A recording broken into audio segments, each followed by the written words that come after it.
സംസാരിച്ചു. അപ്പോൾ അദ്ദേഹം കുട്ടികളോട് ചോദിച്ചു, നിങ്ങളുടെ ഏറ്റവും ഇഷ്ടപ്പെട്ട ഫിലിം സ്റ്റാർ ആരാണ്, മലയാളത്തിലെ ഇഷ്ടനടൻ ആരാണ്? അപ്പോൾ പലരും അന്ന് സിനിമയിലെ സീനിയറായിട്ടുള്ള നടന്മാരുടെയൊക്കെ പേര് പറഞ്ഞു. മമ്മൂട്ടി അന്ന് അക്കാലത്ത് ആരും സൂപ്പർ സ്റ്റാർ എന്ന് പറയാൻ തുടങ്ങിയിട്ടില്ല. അപ്പോൾ മിക്കവാറും പേർ പ്രേം നസീർ എന്ന് പറഞ്ഞു, മറ്റു ചിലർ സത്യൻ മാഷ് എന്ന് പറഞ്ഞു, വേറെ ചിലർ അടൂർ ബാസി എന്ന് പറഞ്ഞു.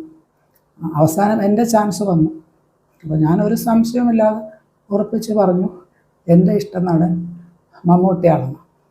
അപ്പോൾ ക്ലാസ് എടുക്കാൻ വന്ന അധ്യാപകൻ കുറച്ച് പ്രായമുള്ള ആളായിരുന്നു.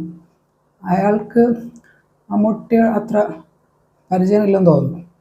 അതുകൊണ്ട് ഞാൻ ഈ പേര് പറഞ്ഞപ്പോൾ അദ്ദേഹത്തിൻ്റെ മുഖത്ത് ഒരു തരം പുച്ഛമായിരുന്നു. അപ്പോൾ ഞാൻ എന്തോ തമാശ